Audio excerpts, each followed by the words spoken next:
Hello students, आप इस video में पढ़ने वाले हैं मुक्त कण के लिए आइगन फलन एवं आइगन मान, या जिसको अपन बोलते हैं आइगन मान को ऊर्जा भी कहते हैं, आइगन ऊर्जा भी कहते हैं, उसको ज्ञात करना है।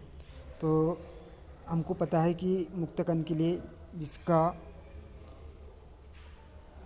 विभव फलन जो रहता है वो कितना v0 बराबर 0 रहता है, उसके लिए श्रोडिंगर तरंग समीकरण क्या होता है, निम्न प्रकार से हम लिख सकते हैं। क्या del square psi plus 2m upon में एच कट का square E psi equal to कितना 0 के फॉर्म में, है ना।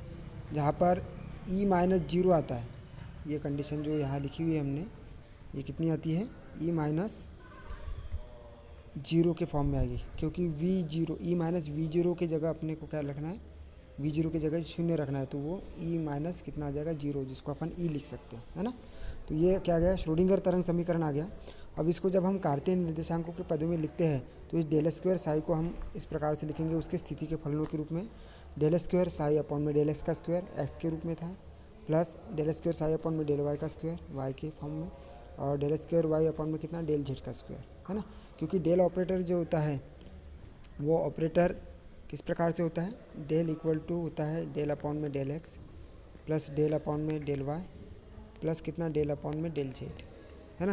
और जब इसका स्क्वायर करेंगे तो ये कितना हो जाएगा, इसका भी स्क्वायर हो जाएगा, और इसके गुना में जब हम साई लगाएंगे तो वैल्यू क्या आ जाएगी, डेल अपॉन में डेल एक्स प्लस कितना, या डेल स्क्वायर ऐसा लिख सकते हैं, इसका स्क्वायर यदि अपन कर देंगे डेल स्क्वायर अपॉन में डेल एक्स का स्क्वायर प्लस कितना डेल स्क्वायर अपॉन में कितना डेल वाई का स्क्वायर प्लस कितना डेल स्क्वायर अपॉन में डेल जेड का स्क्वायर, क्योंकि इसका द्वितीय अवकल उसको शो कर रहा है ना। और इसके गुना में कितना है साई है, तो ये साई फलन जो है वो सभी के साथ में, एक्स के साथ, वाई के साथ और जेड के साथ, तीनों दिशाओं के साथ में वो क्या हो जाएगा, संबद्ध हो जाएगा, है ना। तो इसलिए हमने इसको कहा क्या लिखा हुआ है, डेल स्क्वायर साई अपॉन में डेल एक्स का square plus del square psi upon में डेल वाई का square plus del square psi upon में कितना डेल जेड का स्क्वायर, ठीक है। ये लिखा है हमने डेल स्क्वायर साई की वैल्यू, ओके। अब इस 2m ई अपॉन में एच कट के स्क्वायर को जैसा का वैसा, और इस साई भी जैसा का वैसा, है ना, बराबर कितना हो गया 0 हो गया, है ना, ठीक है। तो इस पूरे पद को अपन इस प्रकार से लिख सकते हैं, है ना, ये पूरा पद जैसा का वैसा लिखा हुआ है। तो ये समीकरण नंबर कितना हो गया, ए हो गया। ये श्रोडिंगर तरंग समीकरण है, किसके लिए, मुक्त कण के लिए। अब इसके आइगन फलन की वैल्यू निकालेंगे, तो समीकरण ए का जो हल होगा वो उसका आइगन फलन कहलाएगा, है ना, जिसका हल जो है वो साई के रूप में प्राप्त होगा हमको, क्योंकि ये साई के रूप में, साई के द्वितीय अवकलज के रूप में समीकरण प्राप्त है, इसलिए उसका हल जो होगा वो साई होगा। अब ये जो साई जो है वो क्या है, एक्स वाई और क्या जेड अक्षों के अदिश एक्स वाई जेड का क्या है, फलन है ना। मतलब कैपिटल एक्स दिशा, कैपिटल वाई दिशा और कैपिटल जेड दिशा के अनुदिश जो स्थिति रहेगी, स्मॉल एक्स स्मॉल वाई और स्मॉल जेड, उसका क्या है, ये फलन है, ठीक है, द्वितीय अवकलज के रूप में। तो इसको अपन जो फलन है लिख रहा है आइगन फलन, उसको हम क्या लिख सकते हैं, कैपिटल एक्स दिशा में, कैपिटल वाई दिशा में और कैपिटल जेड दिशा में स्मॉल एक्स स्मॉल वाई और स्मॉल जेड जो उसके स्थिति को रिप्रेजेंट कर रहा है उसको प्रदर्शित करेगा, है ना। तो मतलब ये एक्स वाई और जेड का क्या रहेगा, फलन रहेगा, जिसको अपन बोलेंगे आइगन फलन, ठीक है।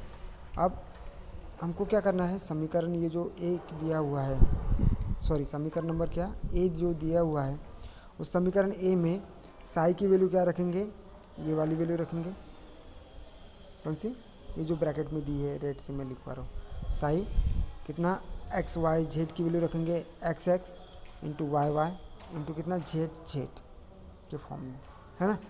और उसकी भी अपॉन में हमको क्या करना है, मतलब साई का मान रखना है समीकरण एक में, और उसके भी अपॉन में क्या करना है, उसी का भाग भी दे देना, है ना। तो गुना भी करेंगे और भाग भी दे देंगे तो सेम वैल्यू आएगी, कोई फ़र्क नहीं पड़ेगा उस समीकरण में। तो x x y Y into z z, है ना, इन तीनों को क्या कर देंगे, भाग दे देने पर। तो देखो सबसे पहले हमारे पास में क्या है, ये समीकरण ए का ये वाला पद है, ये वाला पद है अपने पास। इस समीकरण ए में पहले डेल स्क्वायर साई अपॉन में डेल एक्स का स्क्वायर, उसमें हम साई की वैल्यू क्या रखेंगे, एक्स एक्स एक्स वाई और एक्स जेड, ये साई की वैल्यू रखेंगे, और उसी में उसी का भाग दे देना है। उसमें किसका भाग देना है, ये जो यहाँ लिखा हुआ है x x y Y into z z का भाग दे देना है ना। तो हमको क्या करना है, ये जो दो फलन है एक्स एक्स वाले के लिए लेना है तो वाई वाई वाई वाई और जेड जेड इन दोनों से क्या कर देना है, कैंसिल करना है। तो यहाँ पर केवल क्या बचेगा, ऊपर ये एक्स एक्स वाला पद बचेगा, है ना। तो del square x x upon में कितना हो जाएगा, डेल एक्स का स्क्वायर, और अपॉन में इधर नीचे क्या बचा है, ये एक्स एक्स बचा है ना, ठीक है। तो ये 1 में एक्स एक्स केवल वाई वाई और जेड जेड वाले पदों का क्या कर देना है, अपने को भाग दे देना है, उसको कैंसिल कर देना है पहले वाले पद में, है ना। और ऊपर बचेगा एक्स एक्स और नीचे भी बचेगा क्या, एक्स एक्स, ठीक है। वैसे ही अब ये जो दूसरा जो मान है ये वाला, ये इसमें y के पद को रखने पर प्राप्त हुआ है। यहाँ पर x और z वाला पद क्या हो जाएगा, कैंसिल हो जाएगा, मतलब एक्स एक्स और कितना जेड जेड अपॉन में कितना हो जाएगा, एक्स एक्स अपॉन में कितना जेड जेड, तो ऊपर क्या बचेगा वाई वाई और नीचे भी बचेगा क्या, वाई वाई। तो 1 में वाई वाई इंटू कितना हो जाएगा, del square Y Y upon में कितना, डेल एक्स का स्क्वायर, है ना, सॉरी डेल वाई का स्क्वायर चाहिए यहाँ पर, है ना। यहाँ पर क्या चाहिए, डेल वाई का स्क्वायर, है ना। इसको चेक कर लेना आप, है ना, डेल वाई का क्या, स्क्वायर।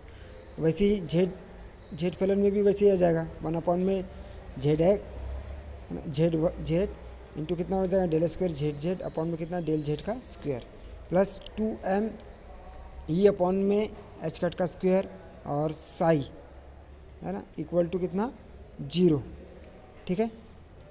क्योंकि साई अपॉन में साई कर दिया है यहाँ पर, तो ये दोनों एक दूसरे से क्या हो जाएगा, कैंसिल हो जाएगी। तो यहाँ पर केवल क्या बचेगा, 1 ही बचेगा, है ना।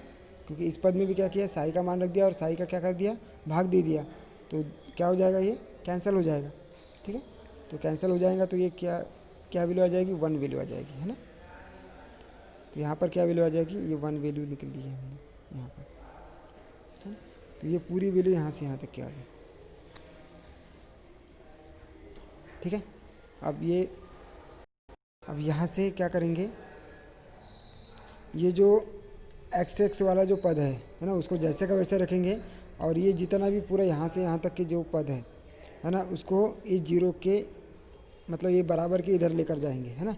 तो ये प्लस वाला क्या हो जाएगा, माइनस में हो जाएगा, -1 अपॉन में कितना, y Y del square Y Y upon में कितना, डेल वाई का स्क्वायर, यहाँ पर क्या आ जाएगा, वाई का स्क्वायर आएगा, है ना। यहाँ पर मैं बताया था आपको क्या आ जाएगा, वाई का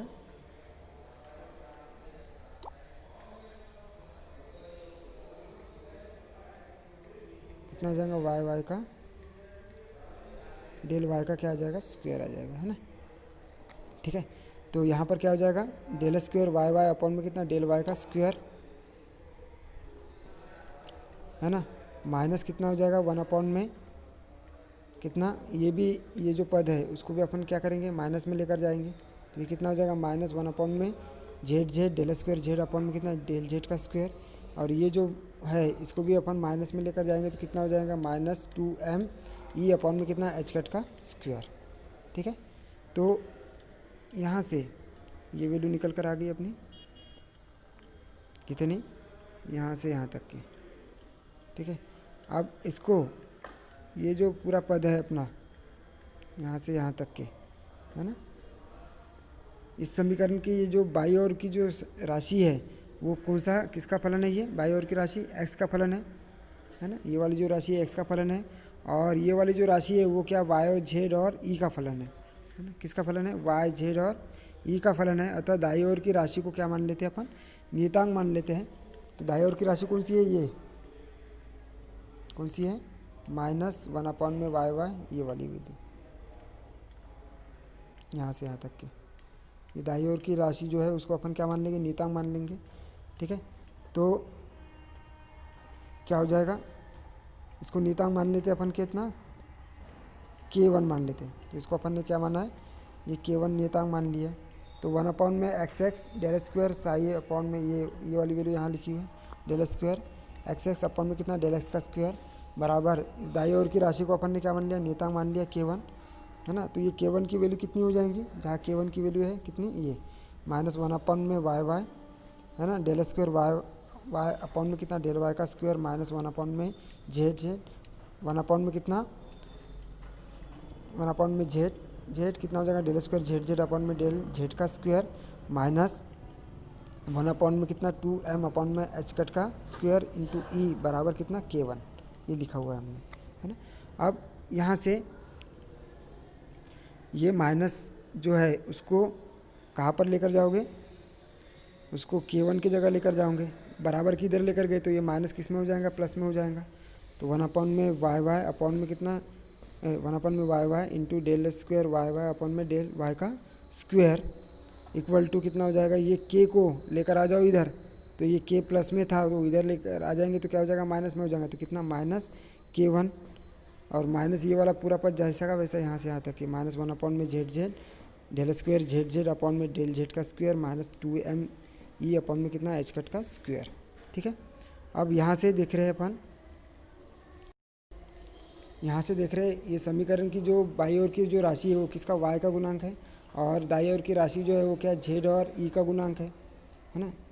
ठीक है, यहाँ a का फलन है तो e का फलन है, तो क्या हो जाएगा, इस राशि बाई ओर की राशि दाई ओर की राशि को अपन क्या मान लेंगे, नियतांक मान लेंगे। पहले नियतांक कितना माना था, k1 माना था, अब नियतांक कितना मान लेंगे, k2 मान लेंगे।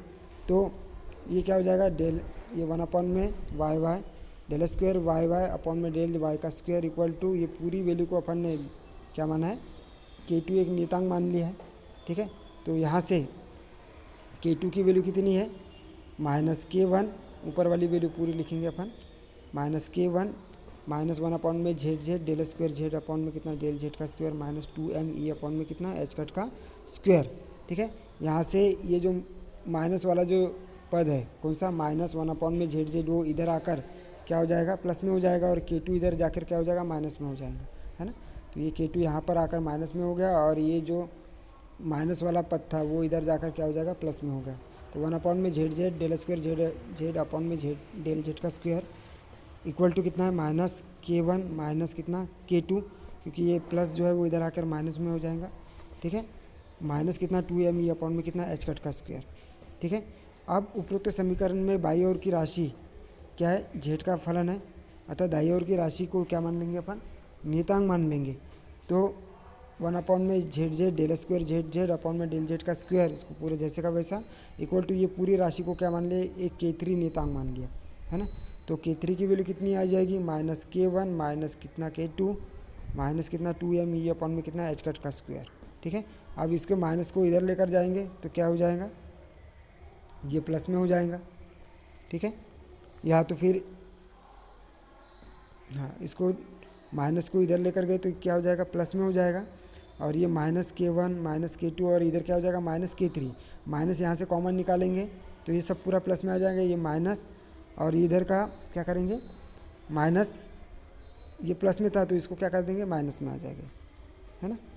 तो इस प्रकार से वैल्यू निकल कर आएगी कितनी, माइनस, या तो फिर ये -k1 और ये -k2 को इधर लेकर जाओ तो ये सब पूरा प्लस में हो जाएगा, और ये -2m ई अपॉन में h कट का स्क्वायर जैसे का वैसे रहेगा। ठीक है, तो यहाँ से k1 की वैल्यू क्या निकालेंगे अपन, यहाँ k1 की वैल्यू क्या है 2m ई x, क्योंकि ये x वाले के लिए अपन ने नियतांक निकाला था, है ना, x रख कर।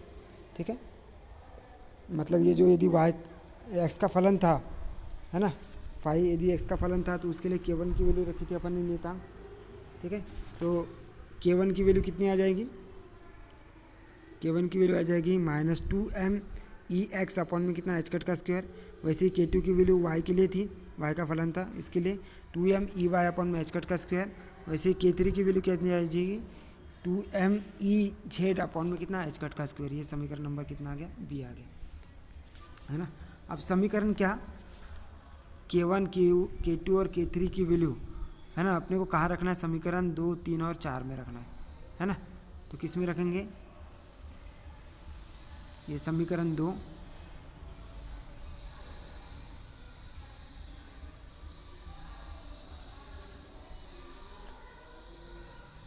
ये समीकरण 2 में रखना है अपने को k1 की वैल्यू। ये समीकरण किस में, 3 में रखना है अपने को k2 की वैल्यू, और समीकरण 4 में रखना है अपने को क्या, k3 की वैल्यू, है ना। ठीक है, k1 k2 और k3 की वैल्यू रखकर हमको क्या करना है, सॉल्व करना है।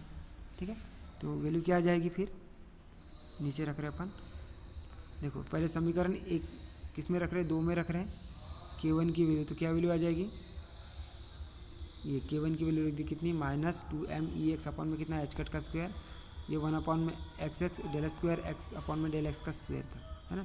ये माइनस इधर आके क्या हो जाएगा, प्लस में हो जाएगा, ठीक है। तो 1 अपॉन में x del square x upon में डेल x का स्क्वायर प्लस कितना 2m अपॉन में कितना h कट का स्क्वायर बराबर कितना 0, ठीक है। तो इसमें यदि अपन क्या करेंगे, ये x को 0 के साथ में गुना करेंगे, यहाँ x का क्या करेंगे, गुना करेंगे दोनों पदों में, तो क्या वैल्यू आ जाएगी, यहाँ पर x का गुना करेंगे तो यहाँ से x क्या हो जाएगा, x से x क्या हो जाएगा, कैंसिल हो जाएगा, ठीक है ना। तो ये पूरा पद जैसा का वैसे आ जाएगा। वैसे ही यहाँ पर 2m अपॉन में h कट का स्क्वायर है, यहाँ x का क्या किया, गुना किया, मतलब दोनों पक्षों में x का गुना करना है। तो ये आ गया अपने पास में समीकरण 5, क्या x के पदों में। अब वैसे ही y के पदों में निकालेंगे तो कितना हो जाएगा, डेल स्क्वायर y अपॉन में डेल y का स्क्वायर 2m अपॉन में कितना h कट का स्क्वायर y इक्वल टू कितना 0, समीकरण 5। और ये समीकरण 6 आ गया। उसके बाद में समीकरण 7 जेड वाले पदों के लिए निकालेंगे, सेम एज इट रहेगा वो भी, है ना। जहाँ x y की जगह अब क्या आ जाएगा, z आ जाएगा, है ना, ठीक है। तो उपरोक्त अवकल समीकरण 5, 6 और 7 के व्यापक हल जो होंगे वो निम्न प्रकार से होंगे, क्योंकि ये किसका फलन है, x का फलन है ना।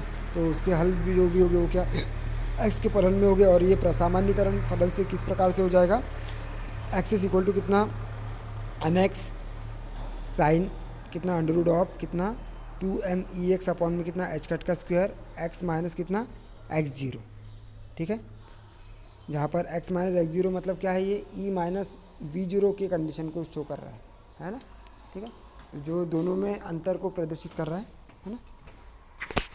तो ये कितना हो जाएगा x माइनस x0, ये y के लिए निकालेंगे तो ny के इधर आ जाएगा कितना y माइनस y0, यहाँ पर ey आ जाएगा।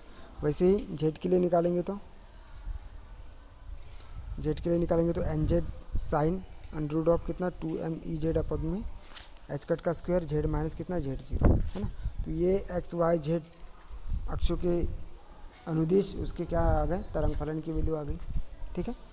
अब इसके बाद में ये जो यहाँ पर दिख रहा है आपको क्या, ये nx ny और nz, ये क्या है, एक स्वैच्छिक नियतांक जिसको अपन बोलेंगे, जिसको आयाम भी बोल सकते हैं उसका, है ना। तो साई की वैल्यू क्या आ जाएगी, समीकरण 1 में मान रखने पर किसका x y और z का मान समीकरण 1 में रखेंगे तो समीकरण 1 की वैल्यू क्या है, इसकी वैल्यू है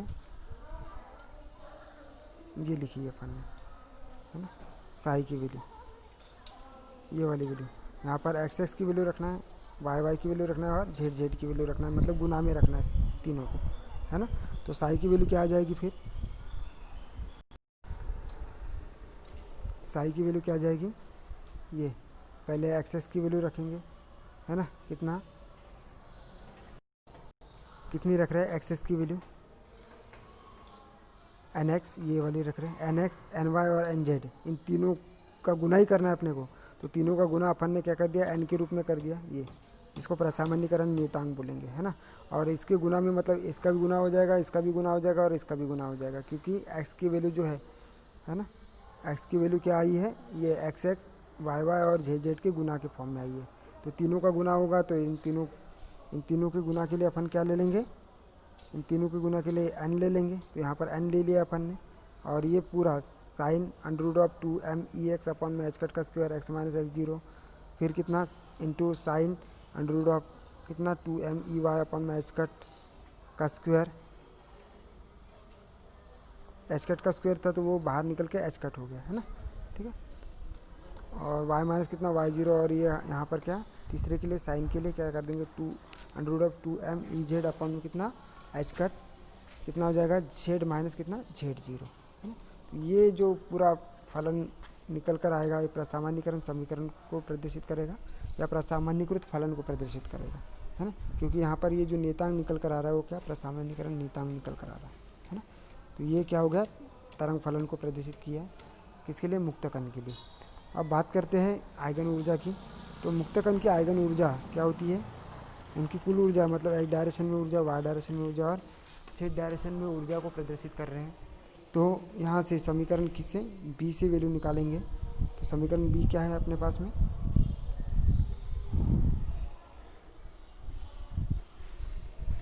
ये समीकरण ए हो गया और ये समीकरण बी हो गया, है ना। ठीक है, तो ये समीकरण बी से अपने को क्या करना है, ई एक्स ई वाई और ई जेड को ऐड करना है। तो क्या वैल्यू आ जाएगी,